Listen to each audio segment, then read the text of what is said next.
Genesis chapter 30.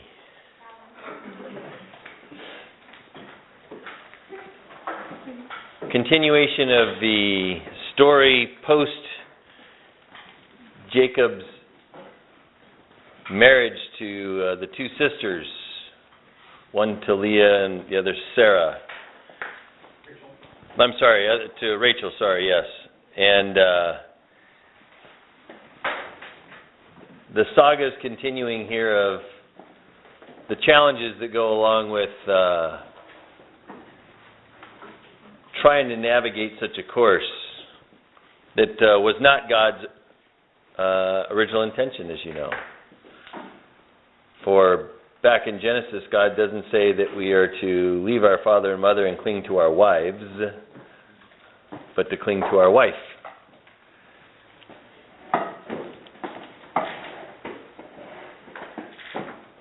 At this point in the story, Leah has had 4 children, the last of which was named Judah, meaning praise. And she has turned her attention, at least at this point, from focusing on herself and her challenges to praising the Lord for the blessings that He is giving to her. Genesis chapter 30 begins now. When Rachel saw that she bore Jacob no children, Rachel envied her sister and said to Jacob, "Give me children or else I die." And Jacob's anger was aroused against Rachel, and he said, "Am I in the place of God who has withheld from you the fruit of the womb?" So she said, "Here is my maid Bilhah. Go into her, and she will bear a child on my knees, that I also may have children by her." Then she gave him Bilhah, her maid, as wife, and Jacob went into her. Bilhah conceived and bore Jacob a son. Then Rachel said, "God has judged my case, and He has also heard my voice and given me a son." Therefore she called his name Dan, meaning judge. And Rachel's maid Bilhah conceived again and bore Jacob a second son. Then Rachel said, "With great wrestlings I have wrestled with my sister, and indeed I have prevailed." So she called his name Naphtali, or my wrestling. When Leah saw that she had stopped bearing, she took Zilpah, her maid, and gave her to Jacob as wife. And Leah's maid Zilpah bore Jacob a son. Then Leah said, "A troop comes." So she called his name Gad, meaning troop, or fortune. And Leah's maid Zilpah bore Jacob a second son. Then Leah said, "I am happy, for the daughters will call me blessed." So she called his name Asher, meaning happy.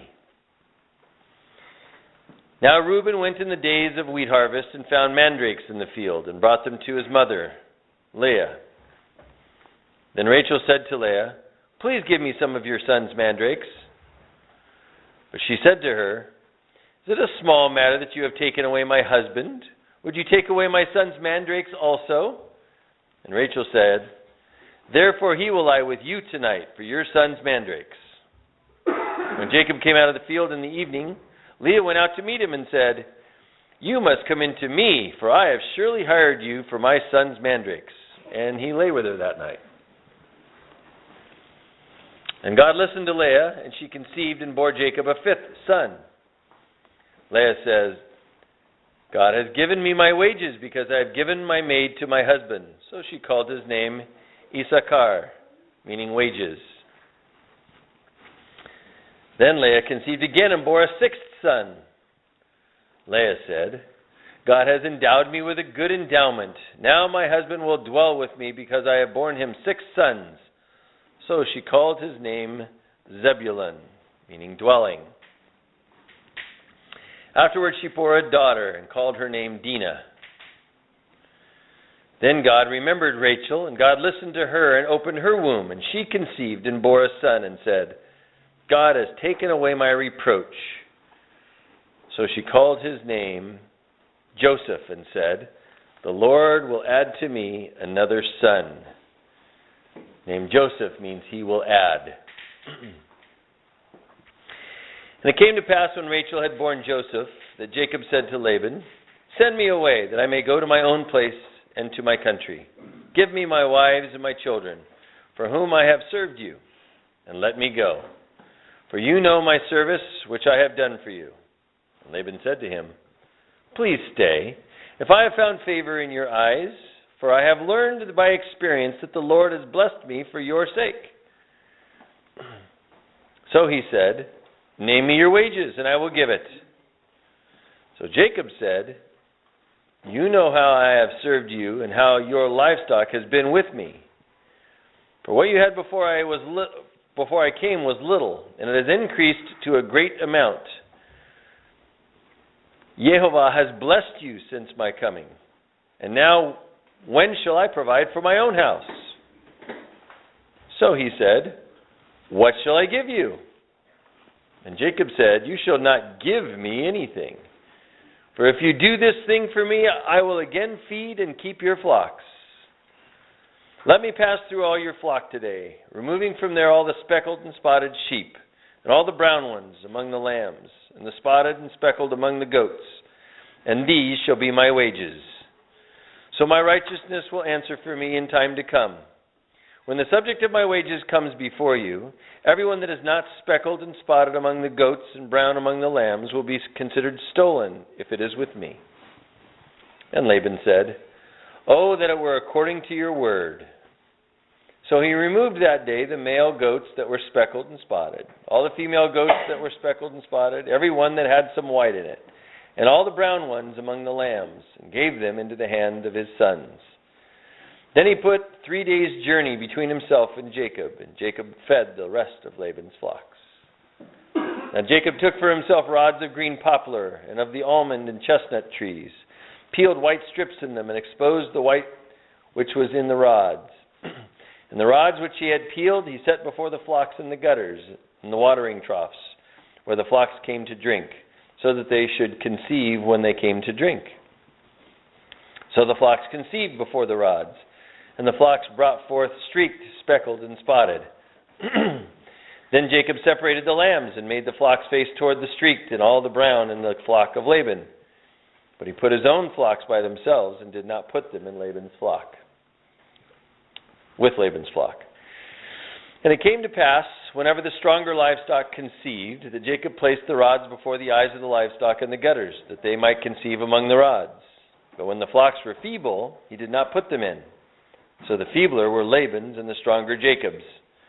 Thus the man became exceedingly prosperous, and had large flocks, female and male servants, and camels and donkeys. Now Jacob heard the words of Laban's sons, saying, Jacob has taken away all that was our father's, and from what was our father's he has acquired all this wealth. And Jacob saw the countenance of Laban, and indeed it was not favorable toward him as before. Then Jehovah said to Jacob, Return to the land of your fathers and to your family, and I will be with you. So Jacob sent and called Rachel and Leah to the field to his flock, and said to them, I see your father's countenance, that it is not favorable toward me as before, but the God of my father has been with me. And you know that with all my might I have served your father. Yet your father has deceived me and changed my wages 10 times, but God did not allow him to hurt me. If he said thus, the speckled shall be your wages, then all the flocks bore speckled. And if he said thus, the streaked shall be your wages, then all the flocks bore streaked. So God has taken away the livestock of your father and given them to me.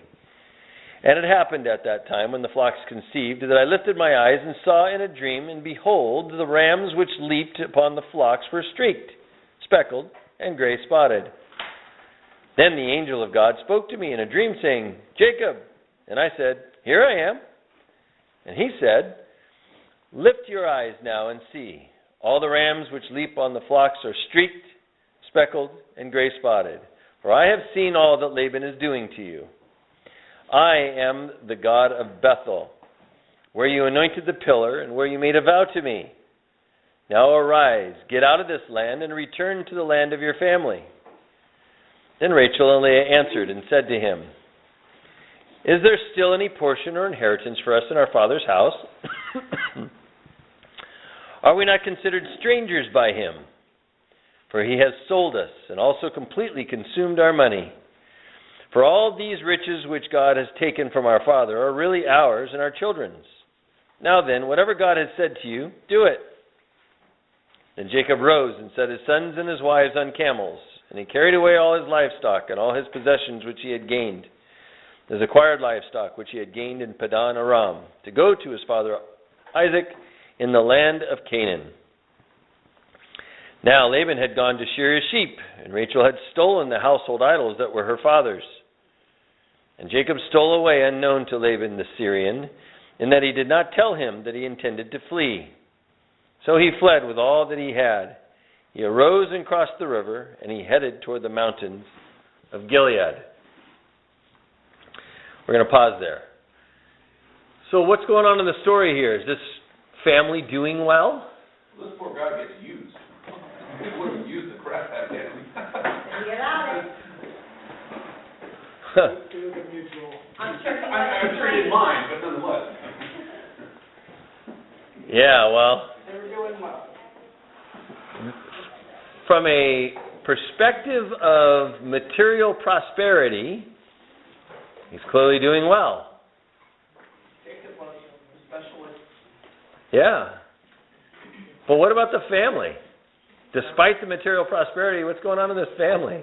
There's a lot of fighting, jealousy, it works. Yeah, there's a lot of turmoil in this family, isn't there? Rightly so. It's interesting, the opening portion of this story. Now, when Rachel saw that she bore Jacob no children, Rachel envied her sister.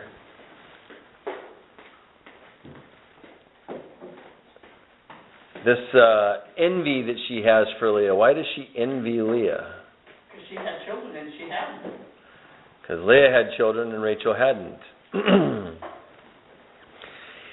You see, oftentimes that is the description of why one person would envy another, but is that really the case as to why there's envy between one person and another?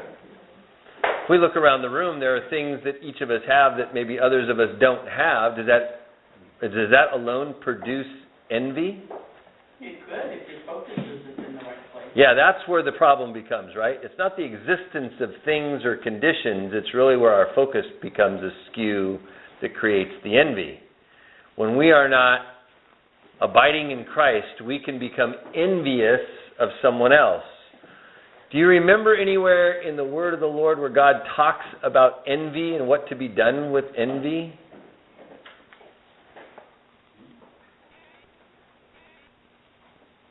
See, so there's a challenge for you now. Now what I want you to do is I want you to write down, you're going to do a word study on the word envy and its derivations. What that means is other types of the word envy. So you can look up envy, you can look up envious, right? And you're going to see, what does God say about envy? What am I supposed to know? Is envy good or bad? And if it's bad, how do I know it's bad? What does God tell me to do about it or with it? And you're right, it is bad. All envy is bad? It can be all bad. Huh? If envy is the Lord in you, I would desire to have that, so that would be good if I pursued it to get good from that. It's only when you take envy in a sinful way that it would be bad. Well, no. Is jealousy the same? Not exactly the same, but they're very close cousins. They're really Very close to being the same. They're really close cousins.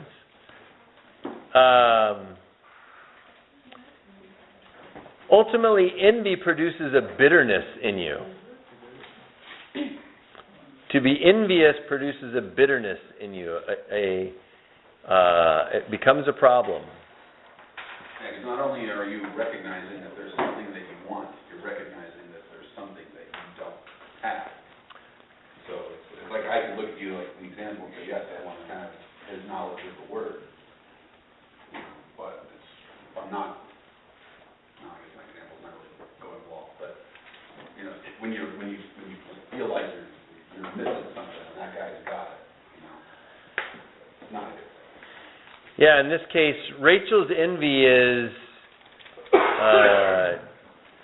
exposed by her perspective of her sister in not a positive light, but a negative light. You see, to envy someone, you're going to end up thinking and having negative thoughts about the other person.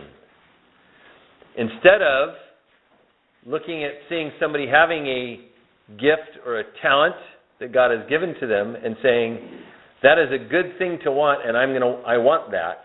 And instead of doing harm to the person who has it, I'm going to go about acquiring it as well, not instead of. And it's not to compete so that, for example, in your example, Howard, it's not so that you can develop more knowledge than I, so that the people in this room will look upon you with more favor than me. And that would be envy. Instead, however, you see something in my life that you say, that's valuable, that I want in my life as well, not instead of him, but as well as him. And therefore, it's not envy now. Paul says that, imitate me as I imitate Christ. So Correct. I want to imitate somebody following Christ because that's a good thing. That's right. That's exactly right.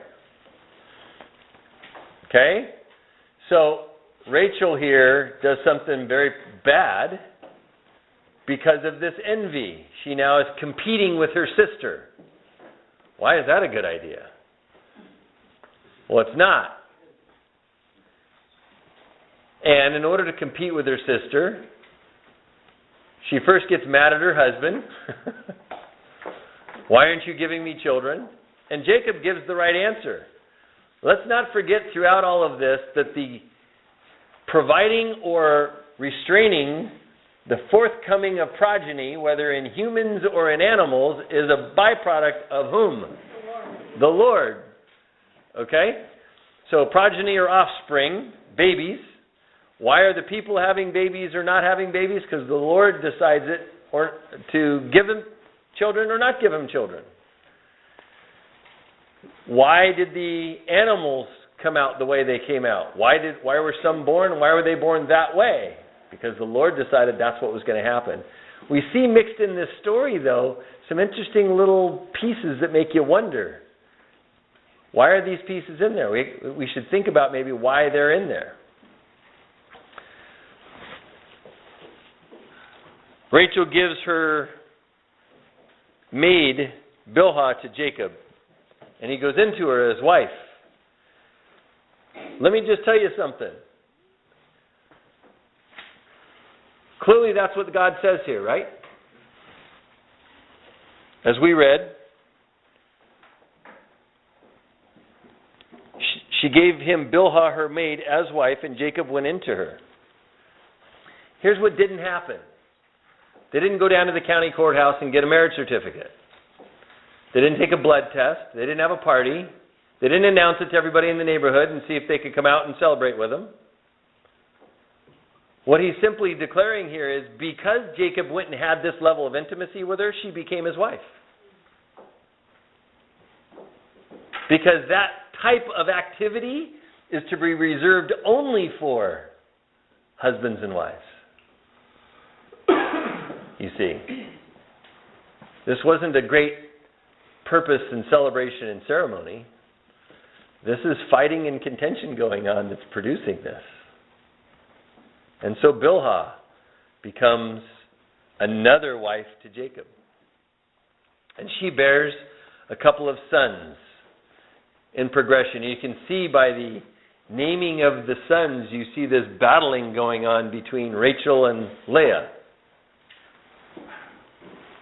I understand the philosophy of what you're saying, but I don't think that they viewed Bilhah as his wife.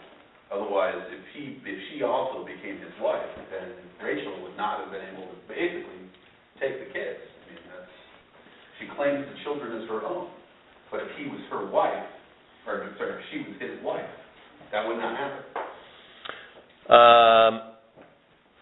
Culturally, in their setting, Bilhah would never cease to be the maidservant to Rachel. So there is a hierarchy in these women. Rachel and Leah, however, are on an equal plane, and that's the problem. That's why they're fighting. The status of Bilhah and Zilpah is never going to change as far as being maidservants to Rachel and Leah.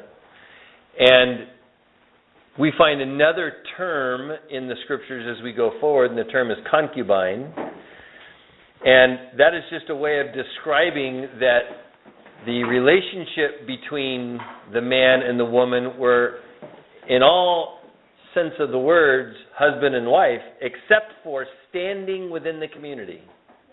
That's why the term concubine is used. Their social standing is determined by the word concubine rather than wife. That's the delineation. But they would not have had been treated necessarily any differently than the woman he called his wife. But they hold a different position, whether you call it politically in the structure, the governing structure of the family, or whether you call it socially, depending on what circles you're talking in. That's what the difference is between the two terms. And in this case, Bilhah and Zilpah essentially take on concubine status, but the term here God's telling us to understand is because of this intimacy that they had, she became his wife. These are the reasons why God tells us to be on guard against practicing such things. He calls the willful practicing of such activities without the commitment in the relationship of marriage he calls that fornication, if we're wondering what that word means throughout the rest of the Bible. And it's covered by what he calls sexual immorality, depending on which translation you're reading. Because it's not to be done without the intimacy of marriage. You see, which brings with it a whole level of commitment one to another that is supposed to be for the rest of your life, according to God's design. And so we have these kids being brought forth. God giving these kids, despite this fighting that's going on. This is where we start thinking about, and the inability to fully answer, God's ways are above our ways, and His thoughts are above our thoughts. And we can sit here and assess this from our finite perspectives, but we don't get to have the privilege of sitting in the throne room of God, knowing all that He knows about the future and the things that He's currently doing in and through these people. Because quite honestly, as we go forward, these people that are being birthed, with just a couple of exceptions, don't have model lives that we're going to look to and say, wow, that was a great person. Okay? That's not what's taking place here. But nevertheless, God is bringing forth offspring. God chose the mechanism of man and woman coming together to bring forth offspring to populate His kingdom. That was His choice. Could have done it another way, just like He made Adam and Eve, without biological fathers and mothers. But this is what He chose, and He chose it for reasons, some of which we know and some of which we don't know. And part of it is to get our lives to be addressed by God. He uses our family dynamics to get our attention, to help us with our own transformations into the likeness of Jesus. And He does it by bringing forth struggle in our lives to get our attention, to get us to cry out to Him, to realize how much of Him we need in our lives, how much help we need, how much sin is really still in our hearts and our minds that is producing actions and reactions toward people.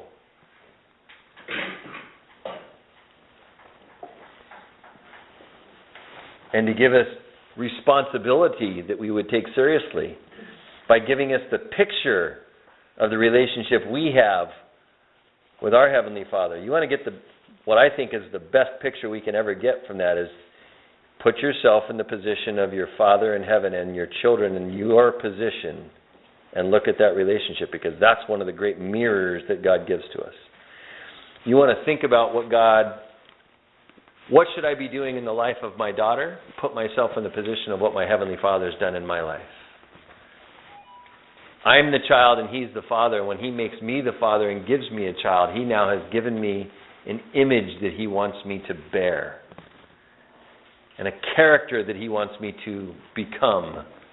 And a likeness He wants me to fulfill. And I immediately recognize that that is impossible without significant influence and participation by the Word of the Lord and the Holy Spirit in my life, and my attendance to being committed to wanting to become like Him and giving myself to being trained up by Him, molded and reshaped by Him, that I can fulfill these things. Jacob and his now 4 wives are multiplying children here. We get to a point, verse 14 says, Now Reuben went in the days of the wheat harvest and found mandrakes in the field and brought them to his mother Leah. Then Rachel said to Leah, Please give me some of your mandrakes. Anybody wonder why that's there? Anyway, first of all, who knows what a mandrake is?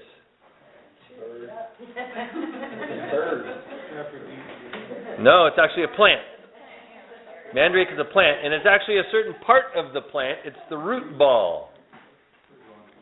But out the top of it, they typically flower. So in the days of the wheat harvest, if there were mandrakes out in the field, he could have been picking them up for the flour and giving them to his mom. I also heard somewhere that they were also believed to have medicinal and possibly magical powers. Correct. In that era. It's like a love potion. Even still among... Oh, really? Like a love potion. Well, there's a lot of things that are thought about them, including having been used for genuine medicinal purposes as an anesthetic at one point, prior to our modern medical age. But yes, In this scenario, I think the it's history, well, by one and maybe not another. My point is, the history is, yes, mandrakes have been traced to be involved in lots of things, including much sorcery and witchcraft. Okay? And part of that is to have an influence, much like an aphrodisiac or a love potion, and certain false gods are attributed to having given this plant the ability to do that. And that's all obviously superstition that is false, it's sorcery, and it's witchcraft. All of that is. Which was obviously being practiced in the house anyway. Yes, of course. It would have been common to be in that area. Well, I just because it talks about his idols, you know. So Of course, yeah, we get all sorts. Exactly, that's the coupling that we're going to see here. And we're going to see that who's the one who steals the idols? Rachel, the same one who is clamoring for these mandrakes. It's possible Reuben went out and picked them up as flowers for his mom. Didn't have any idea what they were other than a flower. And Leah and Rachel recognize them as mandrakes, and Rachel thinks this is now going to give her these powers. Somehow she's going to be able to bear children with these mandrakes. That's why Leah is able to have them so much. And so you see how this whole concept that's apart from God, what is God weaving through all of this is that He's the one who gives children or doesn't give them. Because guess who's had 4 kids who's not bearing children anymore? Leah. She gave her maidservant Zilpah because she's not bearing anymore. So if these mandrakes were working so well, how come Leah's still not bearing children? You see, God is showing us in this story that He is, in fact, the decider of who and when children who's going to get them and when they're going to come. Now, with the other side of the coin, maybe Leah sent him out to find the mandrake so that she could bear more children, and now that he's got Maybe she's falling away from that praise of God as she named her son because she's not bearing. The consternation between her and Rachel has escalated. Bilhah and Zilpah are the ones bearing kids, and she's maybe sending Reuben out to find these mandrakes because she's losing confidence in God. she didn't want to give them up, too. They were obviously valuable to her, so. But she And didn't. Jacob's basically an object. Yeah, but she didn't give them up. She actually sold them for a price. Do you see what envy is producing in this family? before it's out. You see, envy here is not producing anything positive, anything good, anything godly. Creating much division, fighting, arguing, warring among the factions of the families. Not good.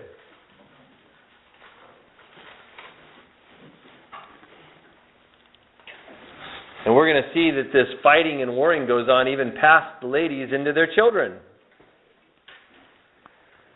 As the story goes on. Yes, ma'am. Yeah, you were talking earlier about the strife and the conflict. This father really started that one way back when, between the two of them, because Jacob was working for Rachel, and the father went, yeah, here's your wife, Leah. So he really started the conflict way back when, and it just kind of... Laban, you mean? Yeah. I think it started way back before that, Oh, when yeah, he deceived his brother and his father. Yeah, Here's the point. Here's the point I want us to get out of all this, because Cynthia brought this up and I gave an answer, and I want to make sure we pay attention to the answer in the conversation that took place. Envy happens because of something in the mind and the heart of the individuals, not the set of circumstances that the individuals are facing. Let me say that again. Envy exists because of something in the mind and heart of the individuals, not because of the circumstances we find ourselves in. You see, we can navigate the exact same set of circumstances well or poorly. The difference is what's in our mind and our heart. Okay? In this culture, the matter as to whether or not Rachel and Leah were going to be given to Jacob in marriage were out of their hands. This was a matter decided by Laban and Jacob.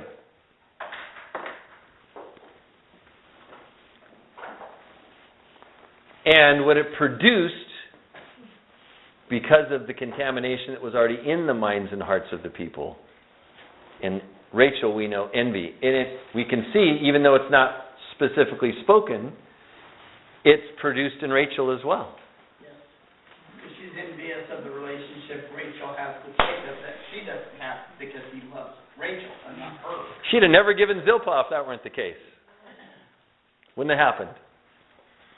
And so we see this playing out, and it's causing problems in the family, significant problems. And some of which are going to come to light later in life. I've said that before, and I'm going to repeat that again. Sometimes the things that we do now, the seeds that we sow now, are going to be reaped later in life. Jacob's also learning that lesson. You remember we talked about that with Jacob, how he reaped, or he sowed deception when he was in his father's house with Isaac and Esau. But he left that house and then was the recipient of deception some years later, 7 years later, as a matter of fact, in the house of Laban.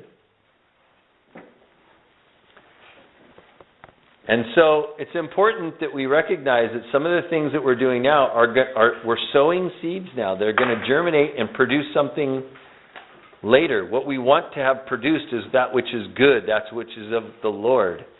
And so it's not okay to be casual and put things off and not pay attention to the things that are important now, that the Lord wants us to be doing.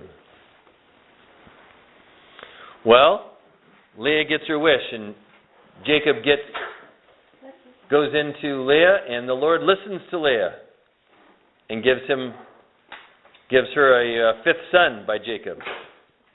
And you see how they are essentially trying to validate themselves and what they're doing, and we see that in the naming of the kids.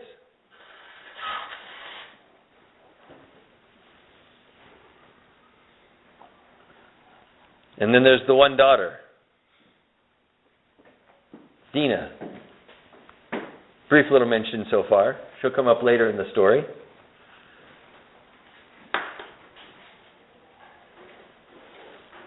And then the Lord listens to Rachel. How long has Rachel been crying out to the Lord now for kids?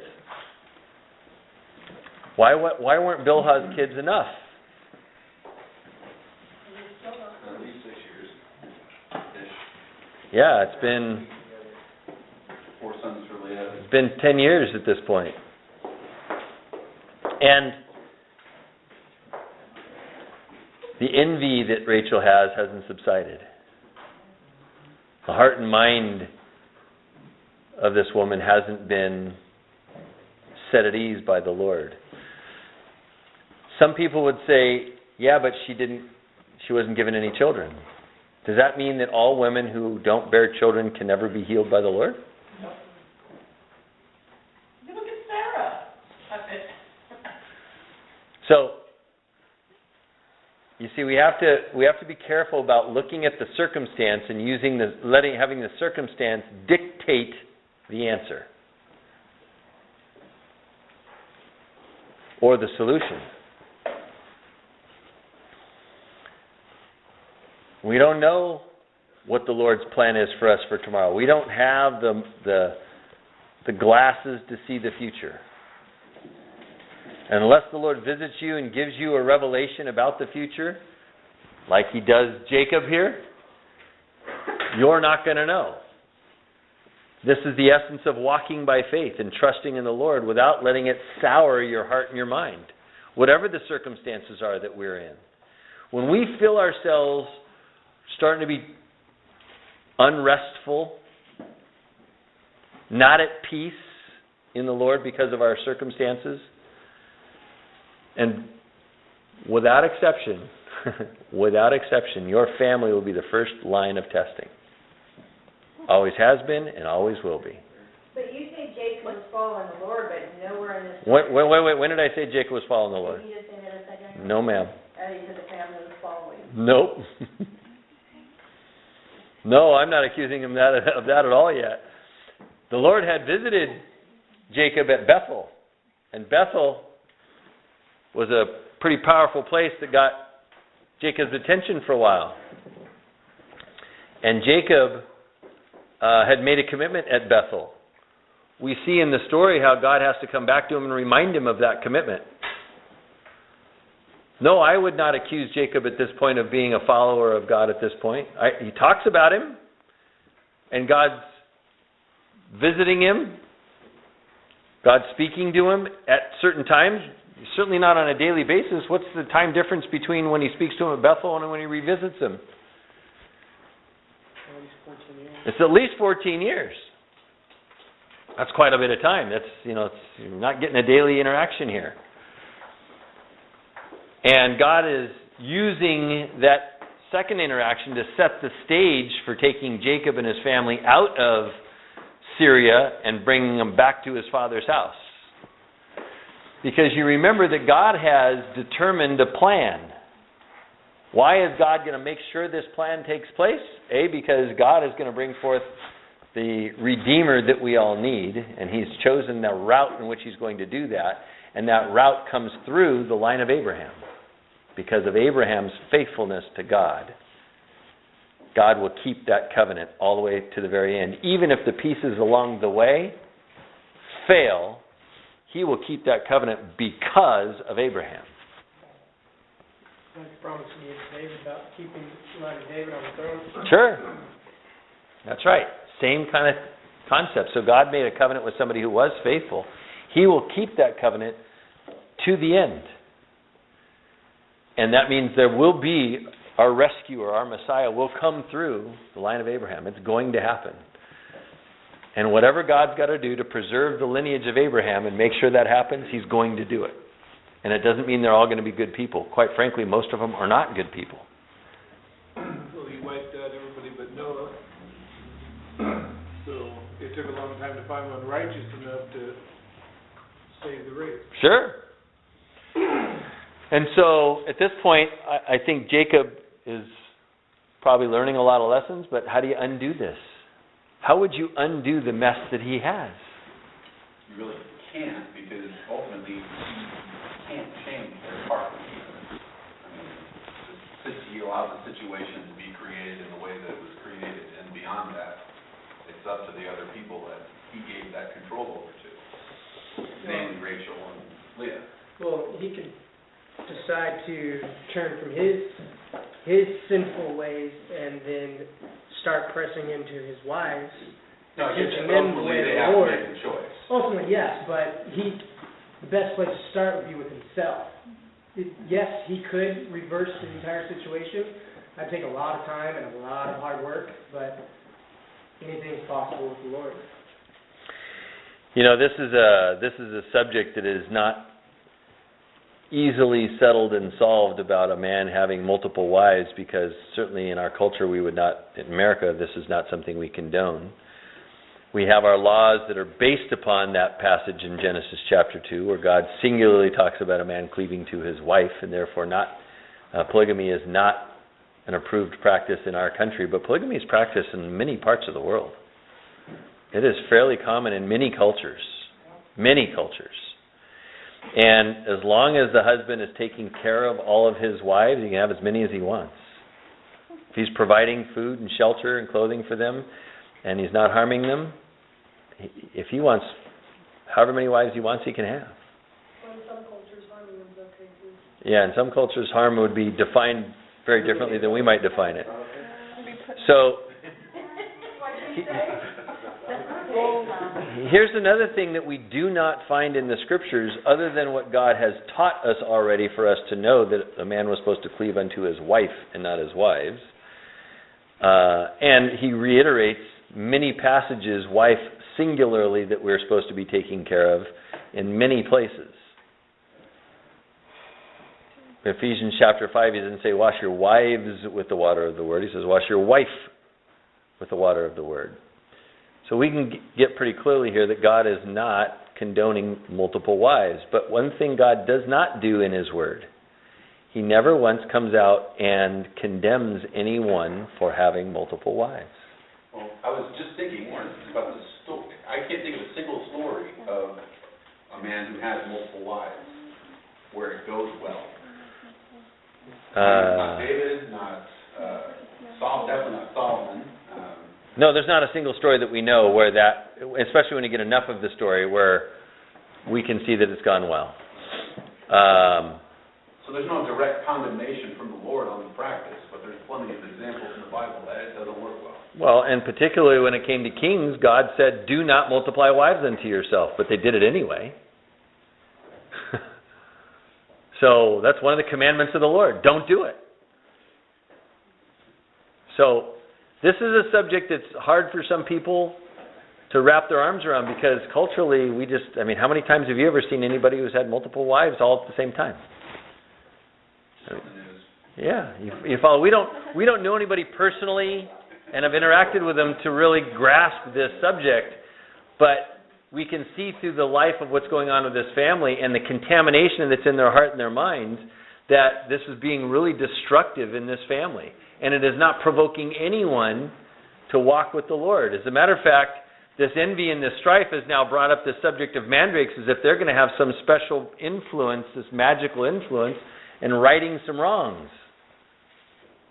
You notice at the end of the day, though, God didn't write down, and because Rachel had mandrakes, that God opened her womb, or that she had children.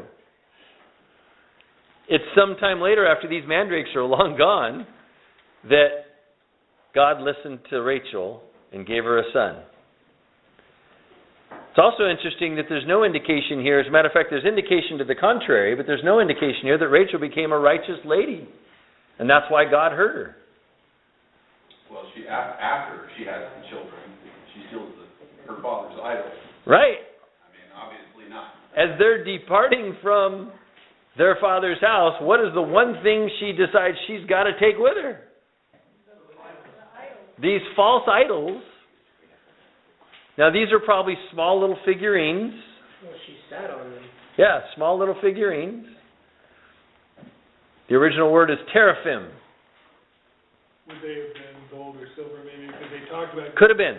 getting money or worth. They could have been wood, clay, gold, silver. They could have been made out of a lot of things.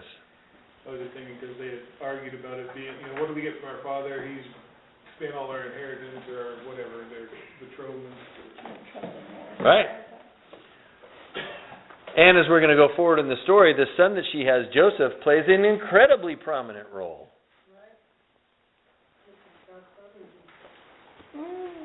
Now, Here's another thing to think about through all of this.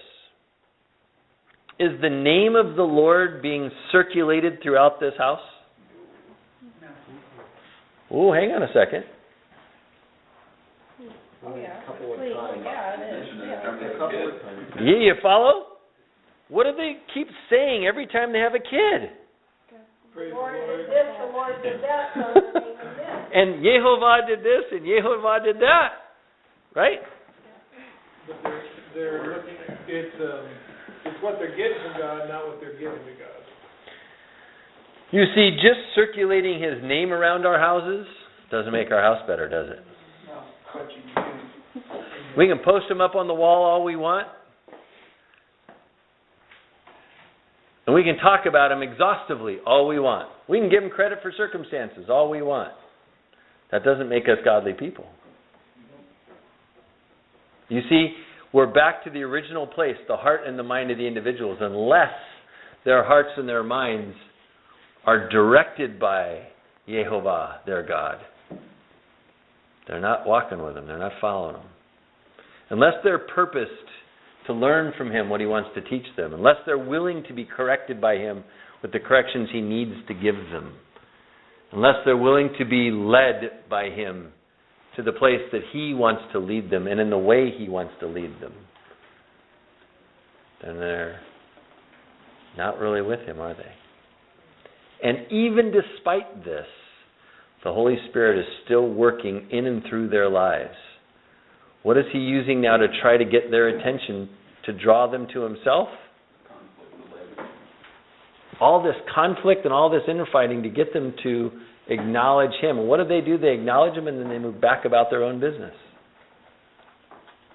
Now, somewhat in their defense, I will say, look, I believe we have much more privilege than they have because we're this far into the story that's this long, and we have learned an awful lot since their time.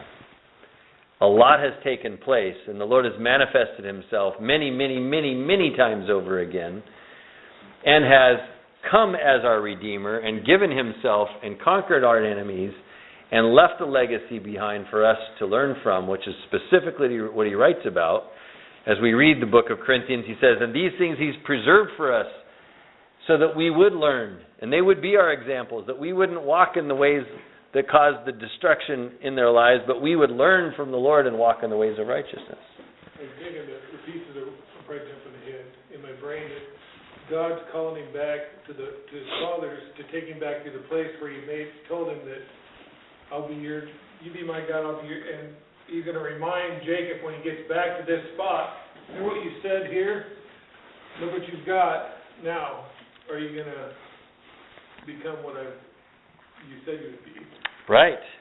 I'd be curious, obviously you can't really know this, but how much was passed down from Abraham? Abraham talked with God, he knew a lot. To what extent, I don't personally know, but he had many talks and visits with the Lord, and how much of that did he pass down to his son, and then pass down to his son, and to his son. So if that was taking place, even Jacob knew enough. So I would say it's not necessarily a knowledge, but just a rejection. Well, no, it was when Jacob came, and that we read earlier, the visit, he's coming, and the Lord meets him, and he sees the stuff going on. He says, surely God's here. Well, now He's gone on. Well, He's forgot that, obviously, because he's living his life in turmoil and unrest, not trusting in God. He's getting all this wealth and stuff, and God says, hey, I want to bring you back here. He's not saying that, but this is what I'm seeing. I want you to come back to your fatherland, and in the process, He's going to go buy this place again and say, oh, it's kind of like a... Yeah, you said not trusting in God. You know, there's certain things here that I see in his life where I think he's compartmentalized his life, much like we do sometimes, to our own detriment. When you look at why the flocks are bearing so much, what does Jacob explain? Why is Laban's house prospering?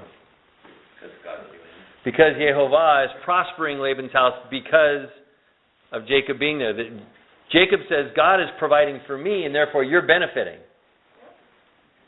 Jacob is acknowledging God protecting him. When we read on here as we read the last part in chapter 31. You tried to change my wages 10 times, but God has protected me. So he's looking at Jehovah as his protector, as his provider, as the one who is bringing forth this offspring, multiplying his seed. But there seems to be other parts of his life that he's compartmentalized apart from God. Some decisions that he's going to make about how he's going to conduct himself. And there's this, seems to be a vacillation back and forth in different parts of his life. Because he is in fact acknowledging Jehovah as his provider and his protector. Maybe he's not really serving him or giving to him, or he's not, he's got the... We don't see that in the story, do we? That's what's missing from the story. They acknowledge him, they acknowledge that he brings forth these children, that it's him that does that. Right. Yet, they still have all this issue. When I talk to people, and I had another, disappointing outcome this week from a young man I was working with last week, but he's talked to someone. If I was to talk to Alex and say, Alex, do you believe there's a God? And he says no. The ability for him to say no came from the same God that he says he doesn't believe in. You see, just because he says no doesn't mean no. His belief doesn't change the existence or non-existence of God. The only question is whether he is going to apply himself to that truth or not, whether he's going to value that truth or not. It's like that old saying, you've got to talk, it's great that you talk to talk, but it's more important that you walk in that. Absolutely, because ultimately we're looking toward the hope that we have is in Jesus, who is the author and finisher of our faith and the captain of the kingdom that we're wanting to be in for eternity. For us to enter that place, even Jesus said, greater is the least in the kingdom of God than even John the Baptist while he was on earth. Why? He hadn't entered yet, finally. He hadn't gone through ultimate sanctification or final salvation, if you will. And we're aspiring to get there. When we go before the judgment seat of the Lord, we want him to say, well done, now enter into eternity with me, you see. It's how we live our lives now that's going to determine whether that's the place we're going to end up or not. But along the way, God still gives the ability for evil people to breathe, and their heart continues to beat, and they continue to go about society, and they can certainly foul some things up pretty badly. It's God who's keeping them alive. They don't live unless God keeps them alive. And in the same way, Jacob is alive and going forward because God is the one that is keeping him alive and taking him forward.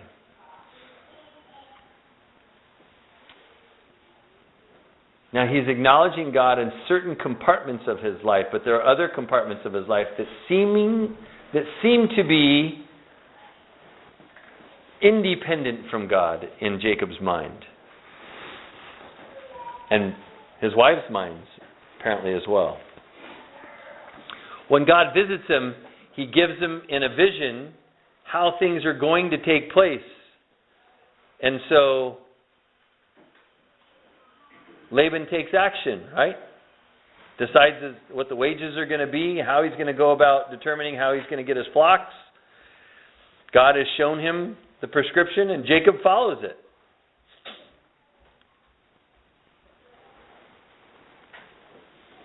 And when the strife escalates between Jacob and Laban and his household, God uses that strife to separate Jacob and Laban, so Jacob won't stay there for the rest of his time. See, if Jacob stayed there for the rest of his time, the rest of our story would be quite different. But God uses this division to be the occurrence for Jacob and his family to head back to the land of Canaan. And Jacob steals away with his family. So do you think the vision that Jacob relates to his wives while he's trying to convince them to go with him and leave was actually a real vision that God had given him? Or was that just a fabrication on his end to try and make it seem like, oh, this is all God's idea, and all these things that happened were totally God, it wasn't just me, even though he thought he did it with the whole reeds and chestnut and all that stuff? Yeah, and I will tell you that I think the vision happened before, and then that's how he made his decision, and here's why. You're Jacob now in the situation, and you're talking with Laban, and he says, what shall I give you? And he says, you're not going to give me anything. But my wages will be, how would you pick? Most people would, trying to be on the up and up, want something really good. Pay me. How would you determine that that's what you're going to get? It was not up to you. Huh? Negotiation? Well, no, you can't negotiate because these offspring of all these animals aren't born yet. You're saying my wages will be the animals that are in this condition and all the rest are going to be yours. You're looking forward and going, okay, what's going to be the most beneficial to me? And I'll, try to convince you that that's what I should get. To me, it seems. And furthermore, well, you're negotiating with Laban. Well, let's take a gander at this for half a second. You're negotiating with Laban. Let's say there are 1,000 sheep and goats, for just a number. Could have been more than that, but let's say there's 1,000 of them. Do you think if the description of Jacob's wages was half or more, Laban would have said okay? No. So the description that he gives him is the minority population of the livestock. Why would you pick that for your wages? You know he would agree to it. You follow? You wouldn't see it as a big deal. Oh, yeah, take it. No, but your wages, why are you thinking that's going to be prosperous for you? Because he had some tricks up his sleeve. No, he didn't have those tricks. Weren't going to do anything. I believe this is why I believe God had already given to him that knowledge. That's why he picked it. Well, because in most people, when they were raising livestock, those were considered the undesirable animals. Of course. And so nobody really wanted it. So the fact that he was willing to take that. You see, all of this indicates to us a practical foreknowledge of Jacob where God had already visited him. I think it's far less reasonable to think that somehow Jacob guessed and got it right. I don't think he guessed. I think he was scheming. Well, there's no way that he's going to take these branches of these trees, peel the bark off of them, and make that be what produces the offspring in this certain condition. Sure. Completely he did it. Sure. Not thinking this is not doing anything. He thought it was what was causing it all. Yeah. And yet given accolades to God. Oh, yep, God did it all. Well, Obviously, he blessed me. According to National Geographic, that does have something, the environment you're in Sure. has something to do with the way because Well, of he the did it. protection stuff Yeah. and spots and stripes. And so there is some scientific proof that Well, careful the word proof, but okay, some scientific evidence that it could help to genetically alter them to. hypotheses, if nothing else, yeah. That's rooted in evolution. Yeah, Strong. exactly. What was this and all that. Yeah, you're talking about a subject that's very difficult because here's the simple answer, okay? If the gene pool is pure and the gene pool only has the color white in it, it is impossible to add a color other than God intervening. It doesn't matter how often they mate. They're always going to produce white. That's all it's going to come out because that's all that's in the gene pool. Well, there are, like he's talking about, there are environmental factors that. Doesn't matter. I don't care. Well, that was only. For instance, I'm losing my hair and it's going white. Yes. This is the level of stress in my life. It's genetic. But understand, that's already in your genes. You see, that's already in your genes for that to take place, you see. That was only good up until Adam sinned. After Adam sinned, all of that stuff's bonkers and haywire. No, after Adam sinned, let's be, again, very clear. After Adam's sin, there is only a destruction of the gene pool, not an increase of information in the gene pool. Unless God adds information, there is no way science can explain an increase or improvement in information biologically. Zero way. Didn't enter in and alter. Only making it worse not better. Right, so if you had pure white. Now hang on. Making it worse, not better. That doesn't mean different. It means worse and not better. So what that means is, if the gene pool is confined to the color white, there is no way worse adds a color. That's additional information that cannot come from the gene pool. It has to already be there to be accessed. Otherwise, it cannot be accessed. And there's not a single piece of proof to prove otherwise.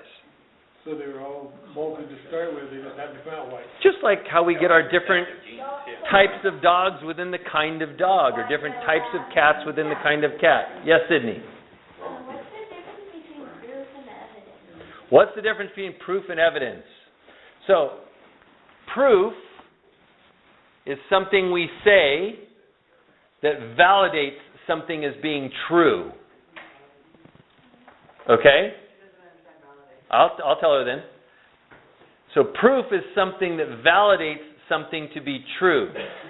To validate it means to confirm. Do you know what that means? Yeah. So you confirm it's true. If I come over there and pinch your arm, if I tell you right now, if I pinch your arm, it's going to hurt. To prove it, I come over and pinch your arm. And it hurts. Right? Now we have just demonstrated the proof of what I've told you, right? Yeah. Evidence is essentially examples. Evidence is essentially an example. Here's the sticky part. Evidence or examples have to be interpreted by the one looking at them or hearing them or receiving them. You follow? So you have to decide based on this example, you decide or interpret what it means.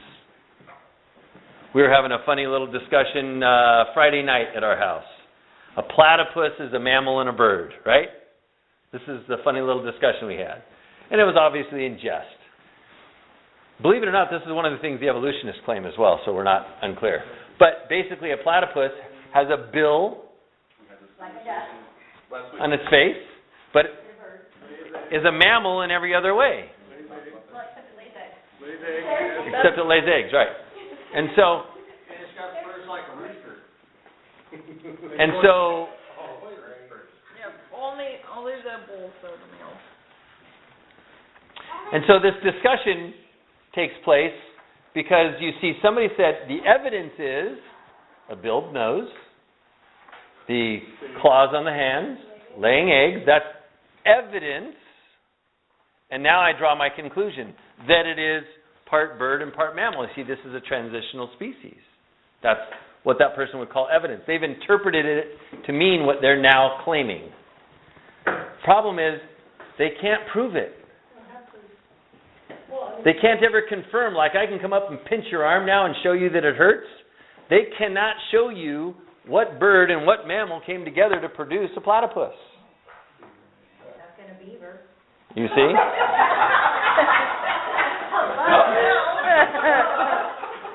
Okay? And so, evidence are the things, the examples that we stack up to try to convince people that what we're saying is true. That's not the same as proof.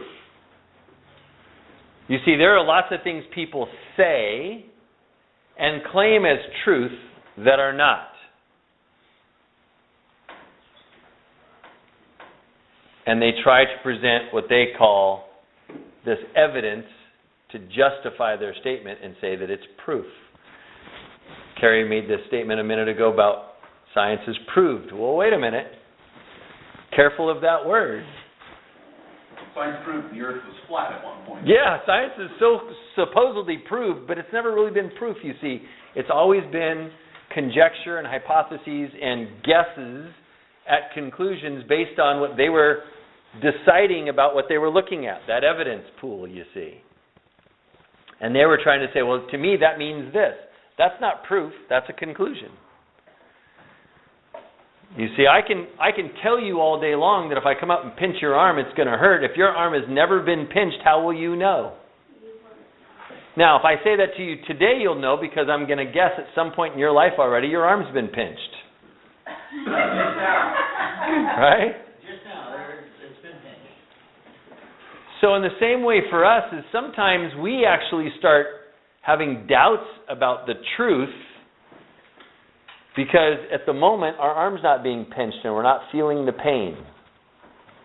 We start doubting the truth. And the enemy starts having a field day with trying to convince us about things that are not true. Because that even works into your parenting, though, because I don't know how many Yes, parents it does. have gone through the phase where your baby starts biting and you keep telling them no. What does it take for them to actually learn that biting hurts? To buy And them bite back. I buy them back. Yeah, no, but I'm just saying. But I'm just saying, my younger son had that thing. I kept telling him, don't bite. And after a while, I finally bit him back, and he wow, that really hurts. Right. And he stopped biting. Yeah, and that works with some kids, but then that works with some kids, but then you have the kids who don't care that it hurts. Yeah. Yep, it hurts, but I don't care. Now you got a whole other lesson to teach them. We need you to change your I don't care to I do care. Duct tape. Well, there's lots of things we can do, but the point is the lesson's got to be taught. Yeah. That was my. And God basically tells us to use whatever measured amount of pain we need to get the lesson to be taught. Now, how much pain is that going to take? Depends on the kid. Depends on the person. Is the answer to the question. Some kids, you just look at them and say, don't do that. They don't do it. Other kids, they go out and do it anyway. And you get to exercise that activity. Now, this all came from a discussion about flocks coming out in a certain way, and whether or not Jacob had any foreknowledge from God as to that's what he should have chosen. I believe that's why he chose it, is because God had visited him and had told him that that's what was going to take place, and that's how he made his choice. But then why would he have done that with the reed or whatever he had? I mean, did he just not trust God, and it was kind of like what... He was shrewd. Maybe that's what God told him to do, you don't know. Yeah, we're not necessarily given the entire vision. And so I don't know why he did that particularly. Okay. Science. Really? Just so we're not unclear, all science is a process of discovery. That's what science is. Science in its basic meaning means knowledge. And the scientific process is trying to acquire knowledge about something. That's all science is. Science can't produce. And it used to be they were acquiring proven knowledge, not... Well, in some cases it is knowledge that is able to be proven, and in many cases, and the majority of what we have today being called science, especially in the biological world, is very unproven.